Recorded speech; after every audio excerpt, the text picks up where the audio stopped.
everyone, once again welcome back to my YouTube channel EWB. All of you know that EWB means English वाला भूपेंद्र। तो दोस्तों आप लोगों को एक चीज पता है, यहाँ पे इस चैनल पे एडवांस इंग्लिश पढ़ाई जा रही है। एडवांस इंग्लिश मींस वो इंग्लिश जो आपके एग्जाम में डायरेक्ट इफेक्ट डाले।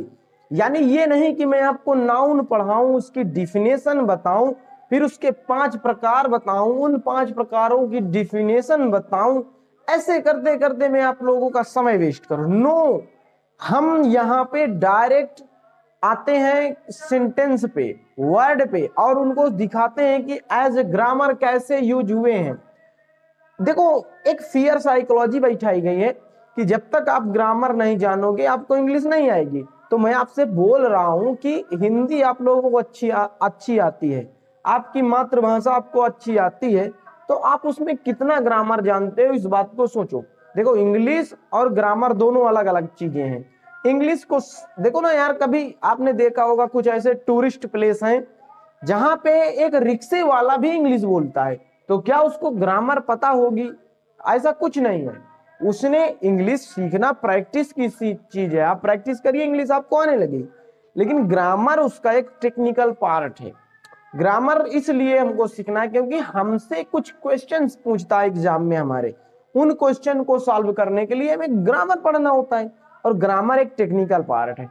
लोगों ने क्या किया है, ग्रामर के फार्मूला बेस्ड क्वेश्चन आपको सिखाए हैं। फार्मूला बेस्ड क्वेश्चन की अगर मैं बात करूं तो जैसे अगर आपको सेंटेंस दिया जाए उसमें नॉट ओनली बट आल्सो आ जाए, नॉट ओनली बट आल्सो, है ना, आइदर आर और नाइदर नॉर, ये आपके सेंटेंस हो जाएंगे फार्मूला बेस्ड। ऐसे सेंटेंस आपको अगर एग्जाम में आएगा और इनमें कोई एरर होगा तो फार्मूला बेस्ड क्वेश्चन आप बना लोगे, बट 80% ग्रामर इनविजुअल है, यानी वो आपको दिखाई नहीं पड़ेगी, उसको देखना पड़ेगा। और एग्जामिनर क्या करता है, उन्हीं चीजों से क्वेश्चन बनाता है। आपको फार्मूला बेस्ड क्वेश्चन रहेगा नहीं, आप वहां पे एरर पकड़ नहीं पाते हो। मैंने देखा है, बहुत सारे बच्चों को देखा है, इंग्लिश तो वो बहुत अच्छी पढ़ते हैं, बड़े अच्छे टीचर से पढ़ते हैं, लेकिन क्वेश्चन बनाते वक्त वो लोग क्वेश्चन सॉल्व करते हैं, लेकिन क्वेश्चन नहीं बनता तो वो लोग तुरंत उसका ऑप्शन देख लेते हैं। ऑप्शन में पता लगता है कि उनका ऑप्शन ए था और सही ऑप्शन बी है, तो अपना ऑप्शन काट के वो बी ऑप्शन को चूज कर लेते हैं। लेकिन मैथ में मैंने आज तक एक भी बच्चे को नहीं देखा कि वो मैथ बनाता हो और मैथ अगर उसका गलत हो जा रहा है तो वो ऑप्शन देख रहे हैं, नहीं, वो अगर गलत हो जा रहा है तो उसको सॉल्व कर रहा है, बोल रहा मैं कहाँ गलत कर रहा हूँ। इंग्लिश में ऐसा कुछ नहीं है, वो सोच ही नहीं रहा है, बस हाँ अरे ये ए नहीं बी था, बी था, मार दिया बी। गेस से बनाते हैं क्वेश्चन को, गेस से क्वेश्चन को बनाते हैं।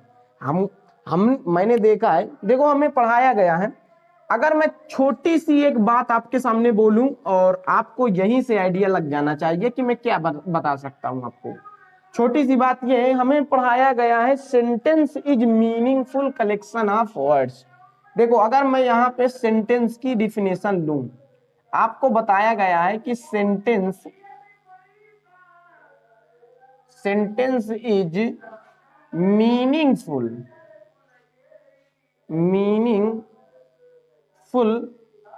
collection of words,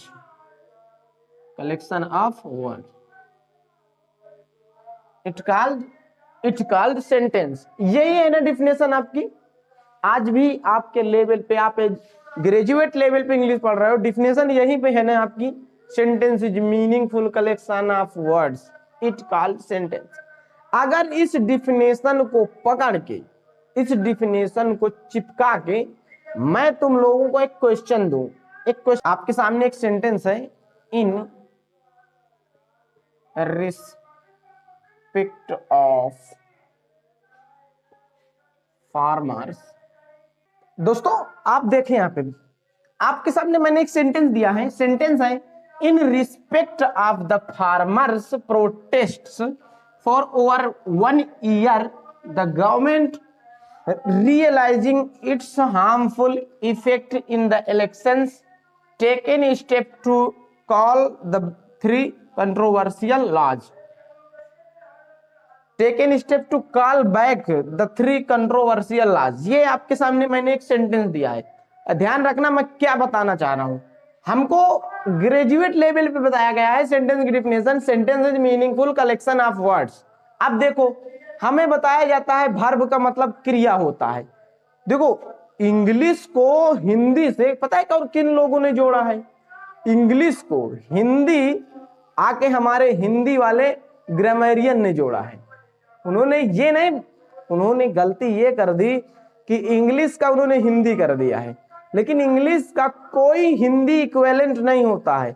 आप ये जान लो कि टेंस का मतलब काल नहीं होता है, नाउन का मतलब संज्ञा नहीं होता है, समझे, सेंटेंस का मतलब वाक्य नहीं होता है। यानी सेंटेंस इंग्लिश का पार्ट है, नाउन इंग्लिश का पार्ट है। नाउन मतलब नाउन बस, वर्ब मतलब वर्ब, लेकिन वर्ब का मतलब क्रिया बोल दिया है लोगों ने। अगर मैं क्रिया को पकड़ के चलूं, वर्ब को नहीं क्रिया को, तो इस सेंटेंस में क्रिया तो बहुत सारी हैं। देखो ना, एक क्रिया आपके सामने ये है, एक क्रिया आपके सामने ये है, देख रहे हो,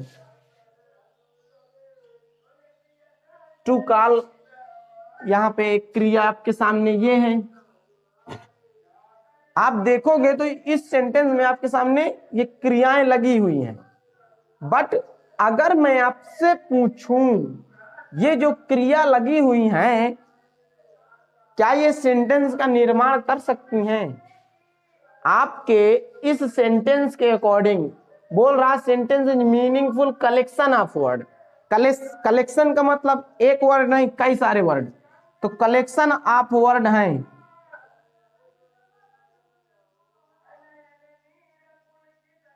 कलेक्शन ऑफ वर्ड है, इसमें 25-30 वर्ड लगे हुए हैं, तो कलेक्शन ऑफ वर्ड है।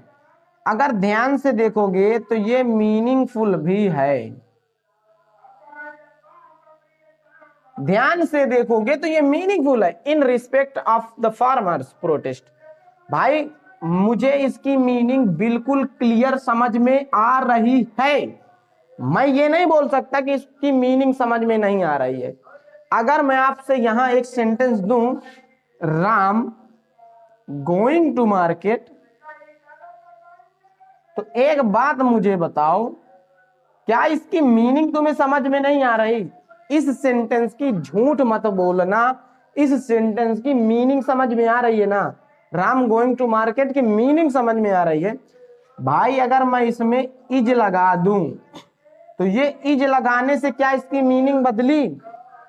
ग्रामेटिकली हमने इसको शुद्ध किया है। ये जब तक इज नहीं था तब तक इसमें ग्रामर का एरर था, जो ही हमने इज लगाया ग्रामर का एरर सही हो गया, लेकिन मीनिंग पहले भी जो मीनिंग निकल रही थी इसको लगाने के बाद भी वही मीनिंग निकल रही है। अगर मैं इसको हटा दूं तो क्या ये आपके इंग्लिश के ग्रामर के अनुसार ये सेंटेंस है? आपने पढ़ा है sentence is meaningful collection of word, collection of word है, मीनिंगफुल भी है, but according to your grammar it is not a sentence, right? As this sentence in front of you, the sentence in respect of the farmers protest for over 1 year, the government realizing its harmful effect in the elections taken a step to call back the 3 controversial laws। इस sentence में भी collection of word है, इस sentence, ये sentence भी meaningful है, but according to your grammar it is not a sentence, right? It is not a sentence because this sentence does not have any finite verb. This sentence does not have any finite verb. And all of you know that, सब लोग पढ़े हुए हो कि sentence में अगर sentence को निर्माण करने के लिए कम से कम एक फाइनाइट वर्ब का होना जरूरी है ना? अब तुमने स्ट्रक्चर देखा होगा SVO, इस V का मतलब समझे? हर बच्चा, हर इंसान आपको इस स्ट्रक्चर देगा, बट इस स्ट्रक्चर का मतलब समझे? इस वी का मतलब समझे? सेंटेंस का निर्माण करने के लिए V1, V2, V5 axillary verb के साथ वर्ब की fourth form and axillary verb के साथ वर्ब की थर्ड फॉर्म। B1 की बात करूं गो, B2 की बात करूं when, axillary verb and B4 की बात करें इज आर गोइंग, कुछ भी धर लो। एक्सिलरी वर्ब वर्ब की थर्ड फॉर्म की बात करें इज आर गॉन, राइट। आपके सामने देखो B5 की बात करें गोज। यही 5 फॉर्म ऐसे हैं वर्ब के जो आपके सेंटेंस का निर्माण कर सकते हैं। अगर इनमें से कोई भी वर्ब की फॉर्म नहीं है तो याद रखना वो सेंटेंस नहीं है। अब यहां पे देखो वर्ब है 1 और वर्ब है 2, इस सेंटेंस में 2 वर्ब हैं, यानी एक ये भी 3 वर्ब हैं, लेकिन ये तीनों क्या इस फॉर्म में हैं? आप देखोगे टेकन ये सिर्फ थर्ड फॉर्म में है। अगर इसको हमें वर्ब बनाना है तो इसके पहले ये कुछ लगाना होगा, हेल्पिंग वर्ब, एक्सिलरी वर्ब लगाना होगा। इसको देखोगे ये वर्ब की फोर्थ फॉर्म में है, फोर्थ फॉर्म के लिए आपको देखो एक्सिलरी वर्ब डालना पड़ेगा, यानी यहां पे वर्ब है ही नहीं। ये देख रहे हो ये नॉन फाइनाइट वर्ब है। इस सेंटेंस में एक भी वर्ब नहीं है जो सेंटेंस का निर्माण करती हो। तो ये मीनिंग जो आपको सेंटेंस की डिफिनेशन दी गई थी ये तो मुझे क्लियर गलत दिखाई दे रही है। अगर मैं sentence is meaningful collection of word की बात करता हूं तो इसमें देखो ना यार मीनिंगफुल भी है, कलेक्शन ऑफ वर्ड भी है, लेकिन ये सेंटेंस नहीं है। क्यों? क्योंकि सेंटेंस बनाने के लिए एक फाइनाइट वर्ब की जरूरत होती है। अब इनमें से किसी को आपको फाइनाइट वर्ब बनाना है, या तो यहाँ पे एक्सिलरी वर्ब लगा दीजिए या तो यहाँ पे एक्सिलरी वर्ब लगा दीजिए। यहां लगाना है तो has in respect of the farmer protest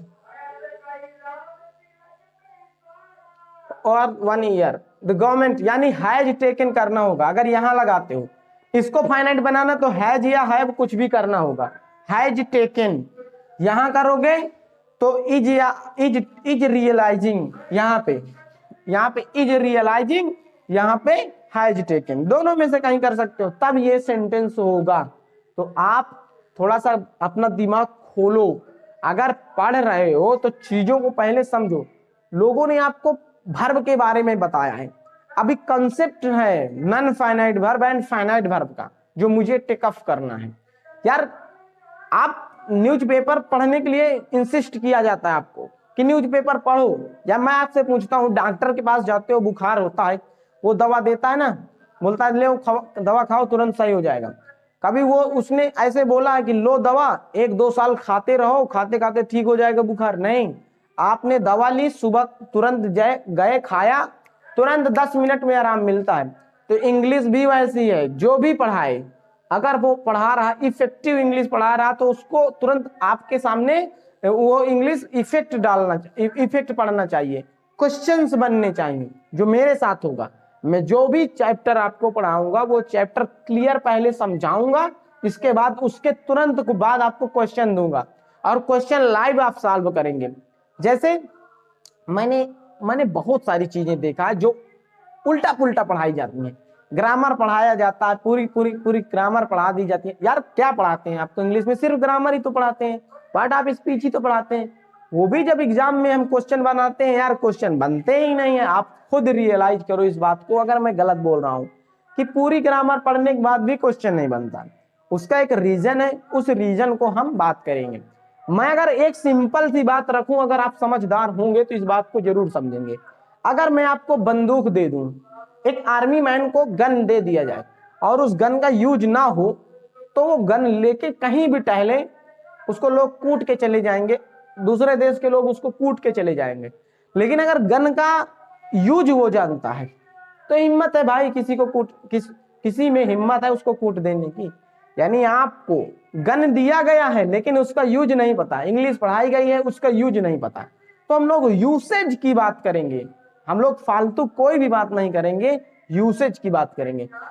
अगर आप नए व्यूअर्स हैं तो प्लेलिस्ट में जाके टेंस का जो भी मैंने वीडियो डाल रखे हैं, जितने भी वीडियो डाल रखे हैं, कोई भी वीडियो फालतू का नहीं है, आप देख लेंगे वहां पे।